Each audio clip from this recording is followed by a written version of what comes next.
Ninguém imagina que pode estar sujeito a sofrer uma lesão medular. Por isso, temos poucas informações a respeito. Hoje eu recebo aqui o professor doutor e fisioterapeuta Mário Oliveira, que irá nos ajudar a desmistificar e esclarecer questões a respeito do tema. O programa Vida e Saúde começa agora.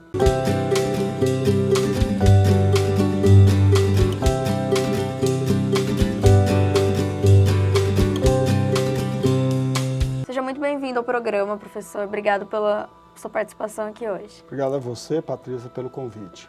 Professor, agora para começar, o nosso tema principal. O que é uma lesão medular? Patrícia, uma lesão medular, ela é qualquer afecção que acomete a medula espinhal ou espinal que venha a gerar déficit motor sensitivo, autonômico e psicossocial nas pessoas. Então, isso é causado por traumas automobilísticos, acidente, mergulho de água rasa, principalmente agora na época do verão. Nós estamos com um país em desenvolvimento, as motos aí, acidentes motociclísticos, arma de fogo é uma incidência muito grande atualmente. Então, no Brasil é mais ou menos esse desenho que tem da lesão medular. E essa lesão ela pode ocorrer em maior e menor grau, né? Igual o senhor falou, pode ser até mesmo em mergulhos. E no caso do Neymar, por exemplo, foi num jogo de futebol. Em lugares mais improváveis podem acontecer essa lesão, né? Isso. A lesão medular, Patrícia, ela é tanto traumática como não traumática. Não traumática é um tumor, por exemplo, a poliomielite, né, uma herniação, como a gente pode ver aqui, né, nessa medula Então não espinal. necessariamente é uma fratura, né? Não, ela pode ser, a maioria das casos ela é um trauma, que pode ser uma fratura, que é a maioria das causas. E no caso do Neymar, cometeu o processo transverso aqui na terceira vértebra lombar. Então foi um choque que teve nesse ossinho aqui e basicamente no Neymar foi esse ossinho e que se tivesse acometido mais ou menos alguns centímetros, tinha acometido a cauda equina, onde paralisava alguns músculos da perna. Então a gente tem nós tivemos um atleta com muita sorte, foi um impacto direto, porém só fraturou esse osso, não gerando déficit na parte medular ou cauda equina, no caso do Neymar. E foi quando muitas pessoas puderam ter mais conhecimento sobre isso, né? Sobre esse assunto. Hoje, se a gente parar para ver, o Christopher Reeve, o nosso Superman, faleceu com lesão medular. Sim. Então nós temos unanimidades, pessoas públicas com lesão medular, né? Pessoas importantes. Então é uma incidência, uma causa muito grande. Hoje nos Estados Unidos nós temos mais ou menos 12 mil novos casos, no Brasil é 8 mil, mas lá nós temos 316 milhões de habitantes, no Brasil somente 200 mil. Então, nós temos uma incidência muito alta no Brasil. É mais comum do que a gente imagina, né? É comum, 80% é no sexo masculino, no último censo agora pessoas com deficiente, publicado pelo SUS, e onde que 80% 80% homens de 10 a 30 anos. Então, são pessoas em sua vida produtiva. Então, é uma recuperação física, um cometimento físico que gera um prejuízo, tanto social, psicossocial, familiar e financeiro para todos, tanto para o Estado como também para os familiares e para o próprio paciente. E há muitos anos, os pacientes que sofriam, né, uma lesão medular, eles não tinham muita esperança de voltar a andar. Hoje, graças aos avanços da medicina, da tecnologia, da fisioterapia, isso está mudando? Hoje, se a gente começa a argumentar e fazer uma retrospectiva, a gente vê que as pessoas estão tendo mais acesso, né? Acesso à reabilitação. Hoje as leis de Estado fazem com que mostrem os direitos constitucionais das pessoas com deficiência. As pessoas elas podem ser assistidas. Então isso é uma coisa. As pessoas elas não veem que o deficiente físico, começaram a ver que o deficiente físico ele tem acesso, ele precisa comer, ele precisa se vestir, ele precisa usar uma órtese, ele toma remédio, ele vai ao clube, ele vai ao teatro, então as pessoas são mais inclusas. Então começaram a ver que existe um mercado para a inclusão social. Então as pessoas hoje elas são assistidas não só num centro de reabilitação, como se cresceu muito isso nos últimos 5 anos. Há 5 anos atrás nós tínhamos a ACD e o SARA em Brasília. Hoje nós temos a rede Luci Montoro e o centro de reabilitação aqui na Univap há mais de 17, 18 anos, contribuindo para a recuperação de ponta em tecnologia para essas pessoas. Quanto mais procura, né, mais tem paciente. Quanto mais pacientes procurando, né, mais vão crescendo. As pessoas, elas agora são assistidas. Eu te pergunto, quantas pessoas você vê no shopping no fim de semana numa cadeira de roda? Ah, 2 no máximo. Então, porque os shoppings, agora que está começando a fazer acessibilidade para elas entrarem. Então, existe a política, existe a lei, eles são notificados. O São José dos Campos, o governo do estado de São Paulo, a cidade de São Paulo, estava em São José essa semana passada, para ver o nosso projeto feito da calçada segura. Por quê? Não adianta a pessoa ela ir só para o centro de reabilitação e voltar para a casa dela. Ela tem que ser inclusa socialmente, ela tem que ir para os bairros. E ela aqui em tem São José está começando agora. E só, voltar. São José é uma cidade privilegiada, porque nós temos um transporte público 100% incluso. Sim. Né? Então, isso as pessoas têm que usar e ousar mais.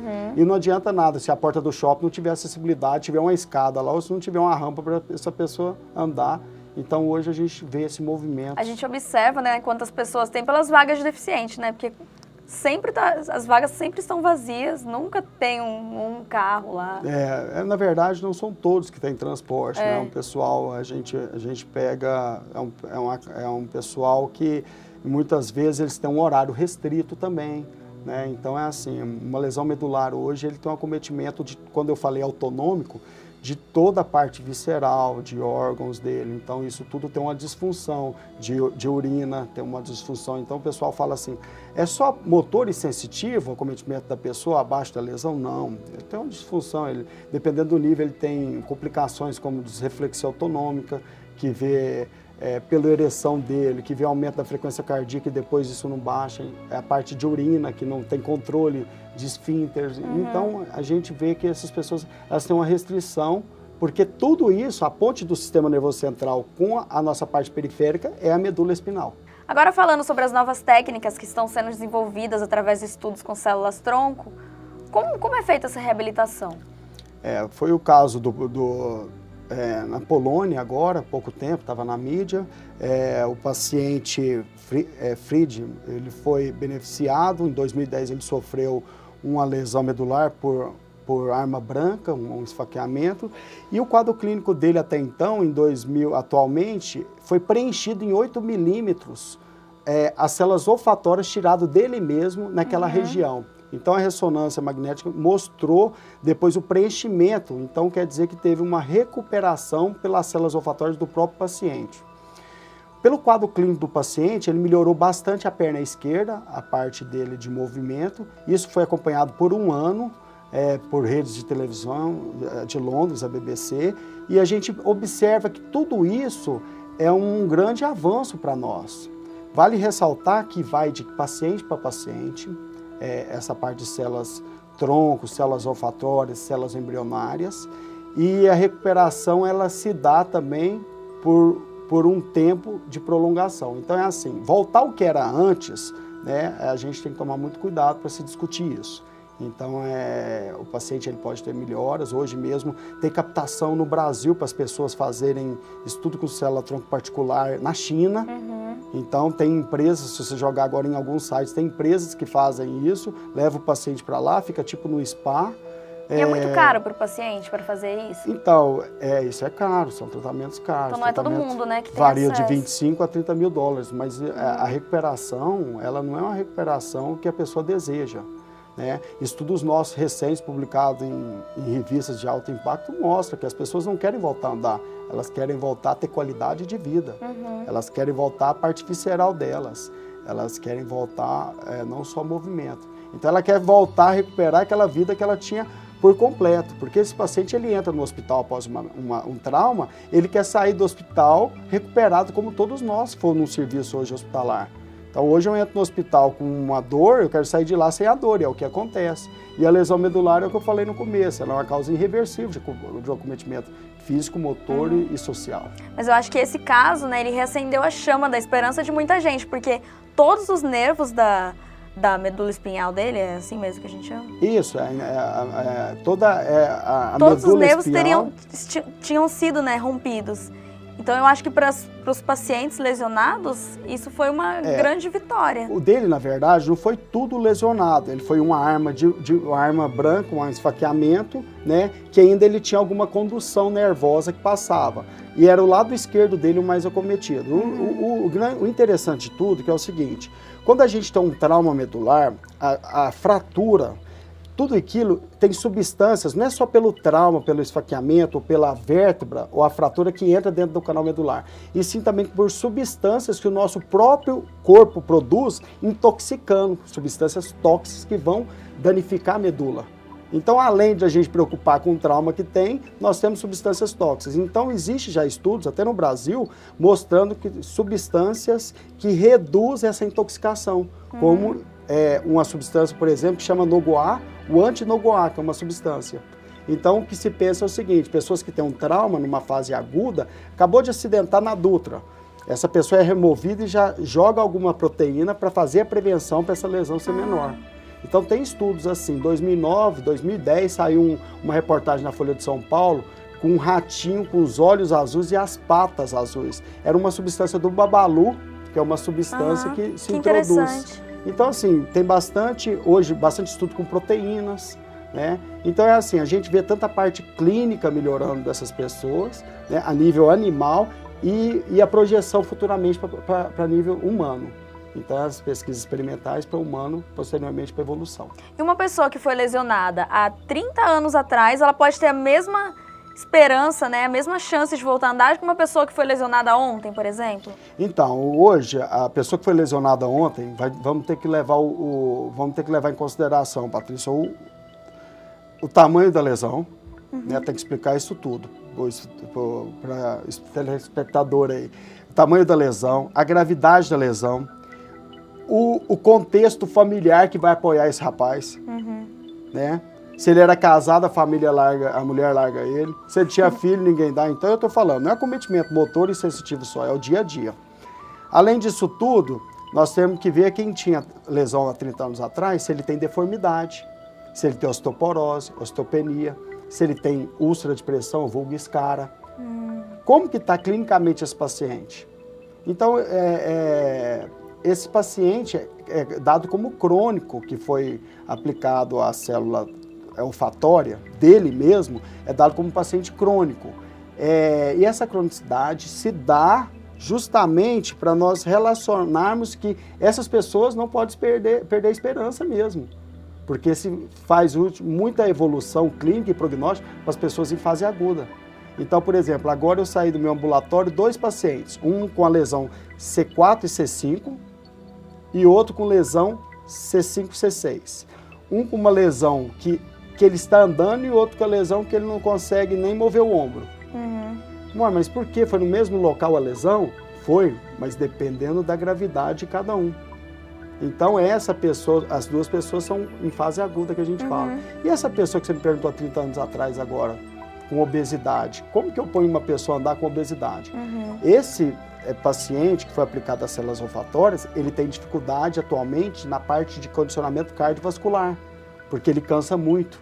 Então é uma complexibilidade de um sistema que nós estamos discutindo. Nós não estamos falando somente de um acometimento motor, de uma coisa que ele vai voltar aos movimentos dele. Não, eu tenho que agora buscar meu metabolismo, eu tenho que buscar meu condicionamento cardiovascular. Acaba cometendo vários outros aspectos, né, da saúde aspectos. A pessoa que é incapaz, que fica em instabilidade, que ela fica refém a uma cadeira de roda, ela tem que fazer um condicionamento dela.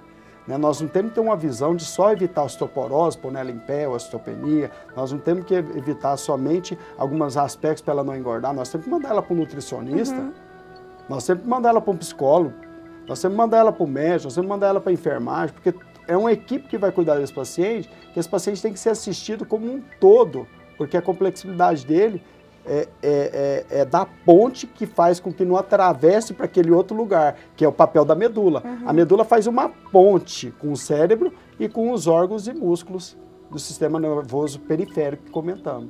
Então isso tudo é a danificação, a disfunção que vai dar. Então a gente tem que saber se esse paciente, você me perguntou, há 30 anos atrás, qual que era o tamanho dessa lesão dele e há 30 anos atrás se ele foi assistido um único dia num centro de reabilitação.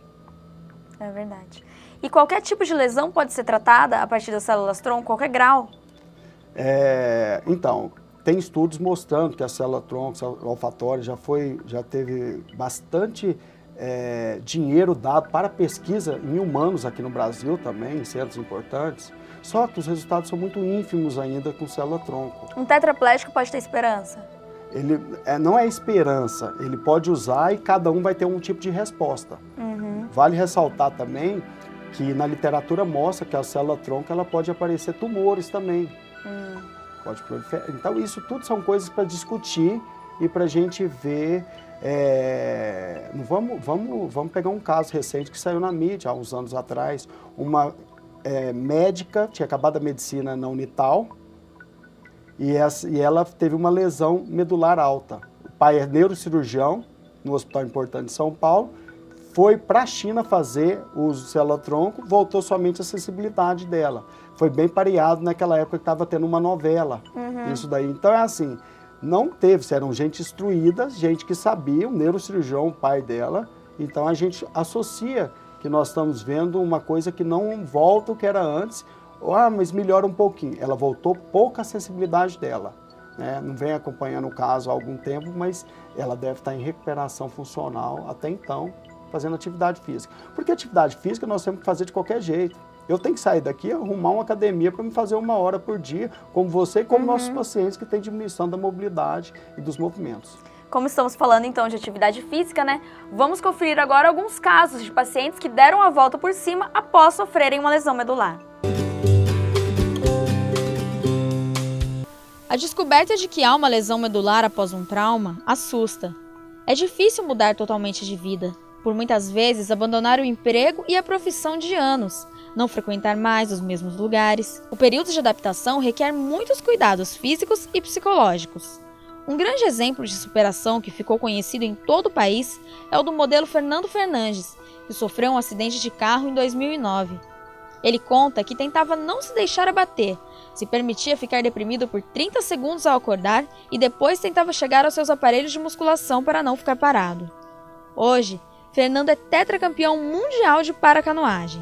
Outro caso que gerou comoção nacional foi o acidente do vocalista do Paralamas do Sucesso, Herbert Viana, que após a queda de um ultraleve que estava pilotando, ficou paraplégico e perdeu parte da memória.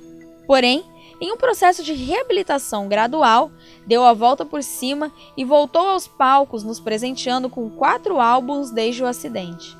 É muito importante isso, né, professora? É muito legal as pessoas se adaptarem a esse novo problema, achar uma motivação, né, no esporte, que seja. A pessoa tem que se encontrar. Então as pessoas elas chegam após uma lesão retraídas, as pessoas elas estão mais inibidas. E essas pessoas a cada dia elas têm que se encontrar. Nós temos a obrigação de as direcionar. Então hoje mesmo, após 1 ano de reabilitação de cada paciente nosso, a gente introduz ele em alguma atividade. Né? Então a atividade é essa que vem a dar a esses pacientes independência, a motivação, a conciliação com seus pares, a ver como que funciona mesmo o seu próprio corpo, porque ele vai ter que adaptar com algumas disfunções do seu corpo no dia a dia. Né? E ele vai conhecendo o corpo dele, por exemplo, a hora que tem um espasmo na perna, está sabendo que aquilo está associado a fazer um autocateterismo para urinar. Então, várias coisas que vão vendo, uma unha encravada, ele não tem sensibilidade, um processo inflamatório, ele não tem sensibilidade, mas o corpo dele está reagindo de alguma coisa. E isso ele vai associando. Professor, daqui a pouquinho a gente volta para conversar mais sobre isso. Vamos para um rápido intervalo e daqui a pouco a gente está de volta com mais Vida e Saúde.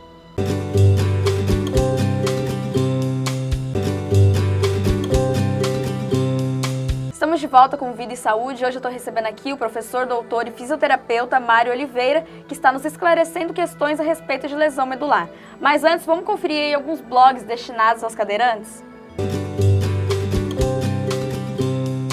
Uma dica muito legal para cadeirantes ou não cadeirantes são os blogs que ajudam os lesionados a se identificarem com a situação. Geralmente, os blogs são administrados por pessoas que passam ou passaram por essa fase difícil e como fazem e fizeram para se adaptar a essa nova realidade. Um blog bem legal é o Moda sobre Rodas, onde as criadoras Luana Sanches e Selma Afonso acreditam que ser cadeirante não é desculpa para perder a vaidade. Elas adoravam blogs de moda, mas perceberam que não tinha nenhum que abordasse a situação delas. Foi aí que surgiu a ideia do blog. Lá elas dão dicas de roupas, saúde e beleza. Vale a pena conferir. Para os aventureiros de plantão, o blog Guia do Viajante Cadeirante está aí para provar que o mundo é pequeno para sua cadeira de rodas. Já o blog serlesado.com.br é informativo sobre as novidades e curiosidades dos cadeirantes, como exemplos de superação e técnicas inovadoras de reabilitação. Esses blogs também são bem bacanas para as pessoas se identificarem, né? Porque é muito difícil a gente encontrar alguma coisa na internet falando para esse público-alvo, né? Patrícia, é assim, a gente precisa dar informação para essas pessoas. E algumas vezes os profissionais dão informações técnicas para eles. Então eles conversando com os pares deles, cada um falando a sua experiência, isso vem disseminando e contribuindo, né? Professor, essa evolução da tecnologia pode também recuperar outros tipos de deficiências, como paralisia cerebral, doenças degenerativas? Hoje tem bastante estudo hoje na parte de projeto Genoma, com distrofias musculares, né? Justamente direcionando para essas doenças. Hoje, se a gente falar em paralisia cerebral, nós não temos estudo direcionado com célula-tronco, porque aí nós estamos falando nós não estamos falando de uma regeneração a nível medular, a nível do sistema nervoso central. Ontem mesmo saiu um importante estudo de pesquisadores brasileiros na parte de autismo, onde que introduziram células de laboratório de neurônio autista no autista e diminuiu essa disfunção deles a nível de complicações e quadro clínico que eles interpretam. Então, e foi publicado numa revista de saúde molecular importante. Então, isso tudo a gente vê os avanços que vem acontecendo nessa área. Hoje mesmo existe bastante estudos com vitamina D a nível de esclerose múltipla e doenças imunossupressoras. Então, assim, as coisas estão movimentando, não está vindo a pessoa só para a fisioterapia, só para os programas de reabilitação. Está tendo remédios ou outras terapias contribuindo para isso. Se você pegar hoje no Brasil... Não necessariamente a partir da célula-tronco, né? Outras técnicas. A nível farmacológico também, a nível de suplemento, a nível de proteína. A vitamina D é uma proteína que o nosso próprio corpo faz e existem estudos, existem pessoas que prescrevem ela para pacientes com ataxia cerebelar. Nós temos pacientes aqui na Univap, na clínica de fisioterapia, onde que fazem uso de vitamina D e eles melhoraram. A ataxia cerebral é desequilíbrio e é hereditária, é familiar. Então todo mundo da família dessa pessoa tem. A partir do momento que começou a fazer o uso, pessoas de 50, 55 anos, começou a fazer o uso, junto com a reabilitação, começou a ver a melhora da parte locomotora. Então são coisas que, pacientes com esclerose múltipla, que diminuiu a atividade de fadiga muscular. Então a gente vai vendo que são coisas associativas que vêm contribuindo. É curioso, né? Porque a vitamina D é tão fácil de ser encontrada, né? Então são coisas que nós temos que refletir um pouco mais. Eu, como pesquisador, tenho que falar isso. A gente tem que refletir um pouco mais, que tem muita coisa muito mais fácil, né? E que a gente nem imagina que pode se contribuir para as pessoas. E são estudos, né? Estudos se movimentam muito. Antigamente, não tem nada para fazer para essas pessoas. Não, a cada dia que passa, né?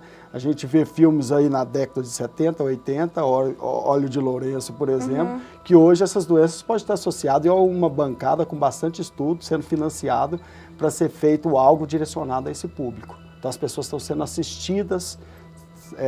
Nós tivemos pouco tempo aí a parte de esclerose lateral amiotrófica sendo levantado, verba.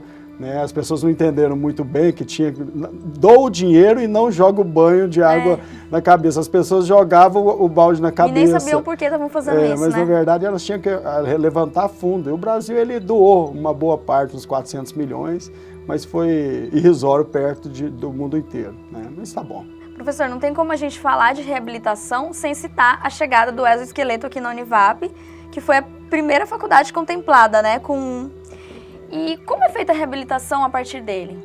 Hoje, por exemplo, a gente tem uma visão que as pessoas têm que fazer o exercício no que foi sobrado para ele de quadro clínico, por exemplo. Abaixo do nível da lesão, a gente tem uma escala que a gente avalia, porque esse paciente é completo ou incompleto? Não, ele tem uma lesão incompleta. Quanto de incompleta? Ele tem sensibilidade e movimento que vence a ação da gravidade. Então, a gente tem uma escala da Associação Americana de Lesão Medular, que chama ASIA, e essa escala nos permite saber que grau de sensibilidade e movimento que esse paciente tem. A partir dessa avaliação, eu vou introduzir eles em vários processos de reabilitações que nós temos aqui na Univap e grupos de estudos. Então, Então, vai para a piscina, porque lá não tem ação da gravidade, e sem ação da gravidade ele consegue, então quer dizer que ele tem grau de força muscular 2. Ele consegue vencer a gravidade, então ele consegue estender o cotovelo aqui, vencendo a ação da gravidade.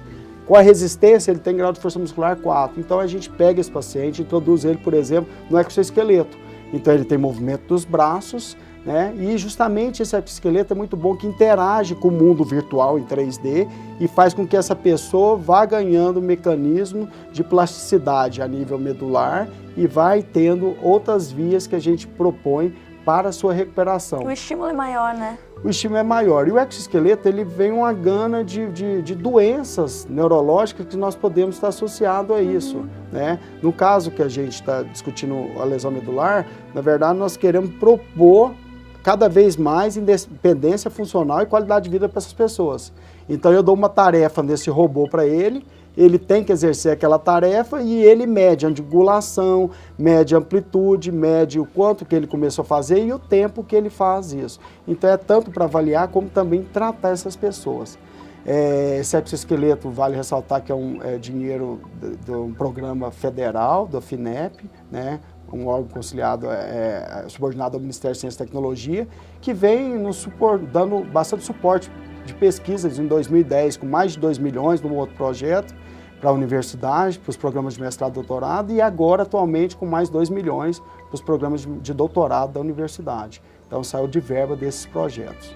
E a partir desse exoesqueleto pode ser trabalhado também problemas que foram ocasionados por um AVC, isso, traumatismos, né? Pessoas com traumatismo craniano,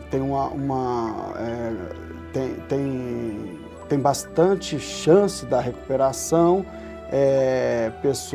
Hoje nós temos uma incidência, a maior causa de morte no Brasil é acidente vascular cerebral.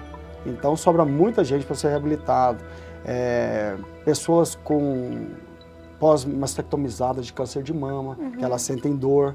Então nós temos hoje um grupo de pesquisa direcionado, uma linha de pesquisa direcionada a essas pessoas, que já gerou duas teses de mestrado e agora uma de doutorado sobre esse tema. E doença degenerativa pode ser tratada também? Doenças degenerativas, onde que a pessoa, qualquer disfunção que ela tem no braço, lesões de plexo. Agora, por exemplo, a gente está em discussão que pós-retirada de tumores da tireoide, as pessoas têm lesões do plexo braquial, que é a inervação periférica, e essas pessoas têm uma diminuição de atividade, são pessoas que podem ser contempladas. Então, assim, qualquer lesão de membro superior hoje, a gente tendencia a tratar hoje, pode ser tratado hoje com a parte do exoesqueleto. E durante o seu doutorado na Espanha, professora, o senhor trabalhou com a ressonância magnética funcional e robótica com esses pacientes.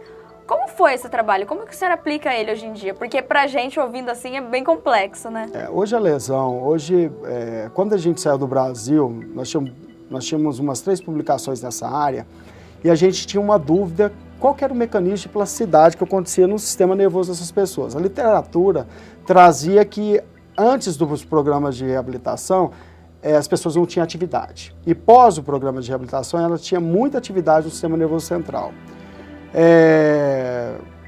Quando eu fui contemplado com uma bolsa do programa Alban, da União Europeia, então centros de pesquisa de referência nos acolheu e posteriormente lá tinha uma máquina de ressonância magnética funcional e um centro, o Instituto Guttmann de Neuroreabilitação, ficava em Badalona e em Barcelona ficava o Hospital Clínics da Universidade de Barcelona.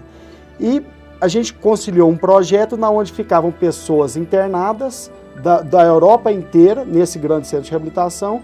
Cada paciente ele vem para reabilitação também, direcionado a um tratamento. Então hoje a gente associa robótica, a gente associa suporte peso corporal, a gente associa hoje a hidroterapia, a fisioterapia convencional, a parte de games para essas pessoas, a parte de esporte adaptativo. Professora, eu ia entrar agora mesmo nesse tema que é o esporte adaptativo, que a Univap tem um projeto, né, que é o esporte lazer adaptativo, o projeto ELA. O senhor pode explicar como é feito esse projeto, quais são os resultados obtidos a partir dele? Eu tenho muita satisfação de falar desse projeto, porque ele conciliou o útil ao agradável. Há 4 anos atrás chegou um rapaz aqui na universidade, o Leandro Pereira, instrutor de esportes radicais, e pediu para usar a piscina da hidroterapia, pediu para a minha diretora, a professora Mirella, e posteriormente me chamou e perguntou se eu poderia acompanhar na piscina o uso de um caiaque junto com um deficiente físico. Eu falei, olha, precisa ver a sonda, essa pessoa usa uma bolsa, onde que ela urina, uma sonda, né, um coletor. Eu preciso ver isso tudo, porque tem uma piscina que é usada, não pode contaminar. Então eu pus bastante restrições, ele seguiu minhas orientações de fazer o autocateterismo nessa pessoa. Então na hora a parte de biossegurança veio muito ativa na hora e ele viu que não era só pegar uma pessoa e pôr ali.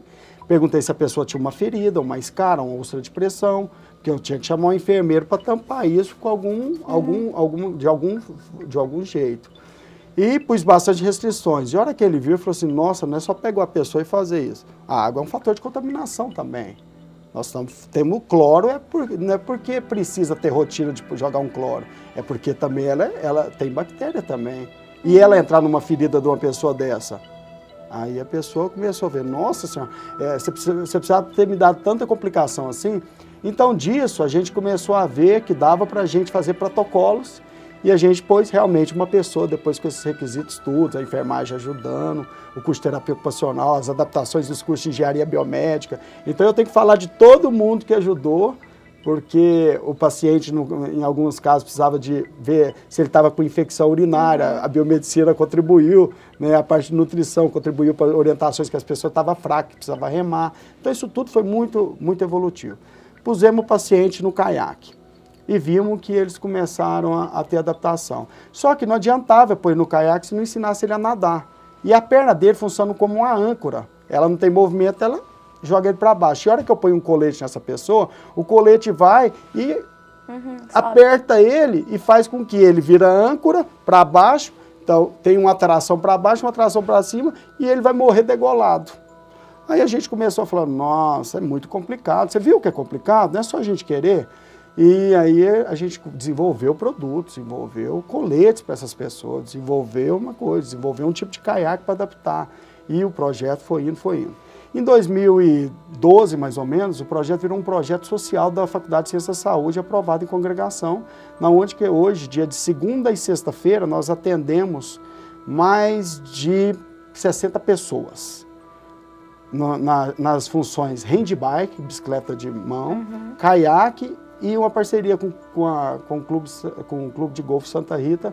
Temos 4 atletas lá do projeto também, junto com a Juraci, onde que eles estão batendo taco lá, batendo golfe. Esse dia teve até um campeonato da Federação Paulista no clube, teve o torneio entre eles. Então em 2016 tem a intenção de ter a Paralimpíada o golfe adaptado. Então os únicos atletas que a gente sabe até o momento são desse projeto aí, e junto com o pessoal do Clube de Golfe Santa Rita. Que legal, eu tive a oportunidade de fazer uma matéria lá com eles e quem quiser conferir lá, conhecer, né, bem bacana. E aí esse projeto, ele nasceu, Patrícia, de a gente colocando essas pessoas, vimos que precisava ter pesquisa. O pessoal da Universidade de Califórnia entrou em contato, vários outros centros.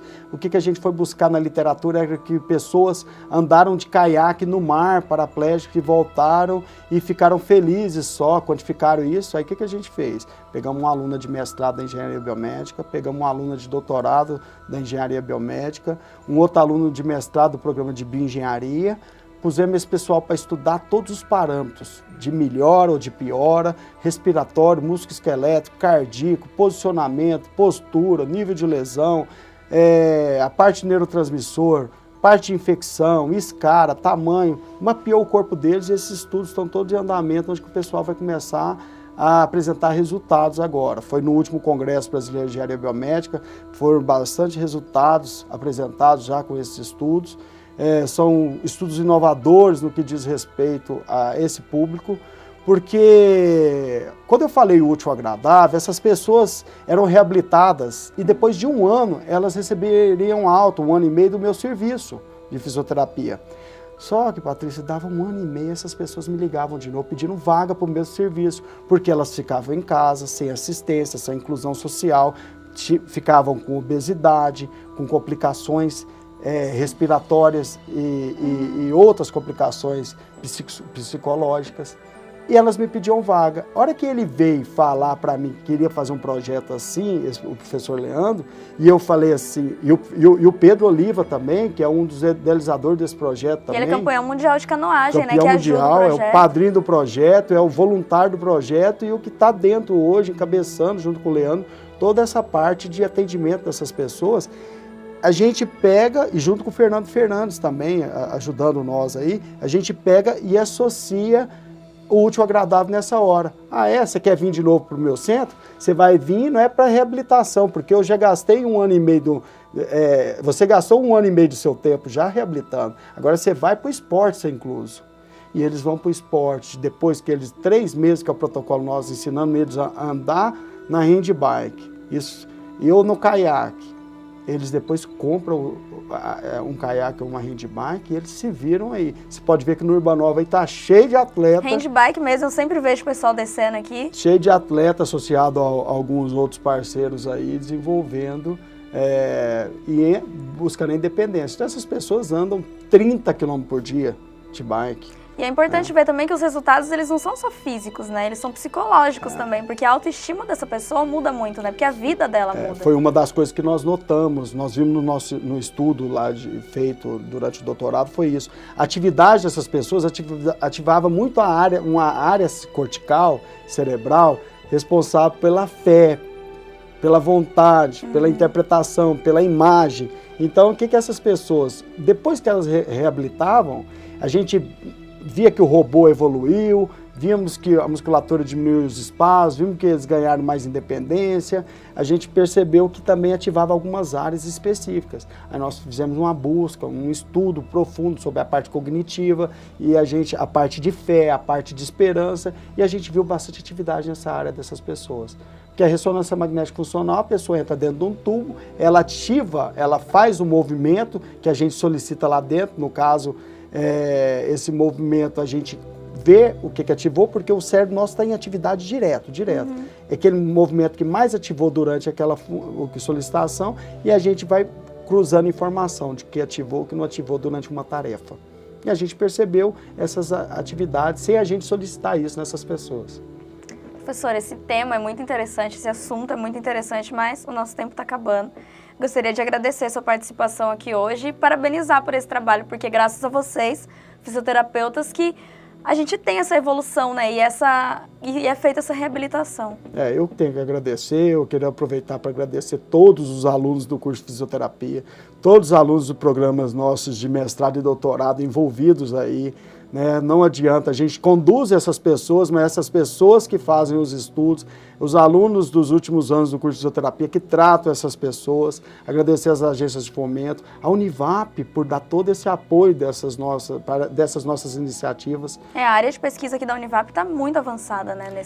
E a gente associa bastante essa área de pesquisa dentro das faculdades, dentro da Faculdade de Ciências da Saúde, e a gente integra todos esses cursos. Agradecer todos os cursos da Faculdade de Ciências da Saúde, porque a hora que um paciente desse está com dor de dente, a odonto assiste, a hora que ele está com problema social, o serviço social vem e me contribui, a hora que ele está com problema de uma infecção, quem descobre isso é a biomedicina, a hora que ele está tomando um remédio com leite, quem contribui para esse leite não acabar o efeito do medicamento por causa do espasmo é a farmácia. A hora que ele está obeso, porque ele é cadeirante, ele não deambula e não tem gasto energético, é a nutrição que faz uma receita para ele.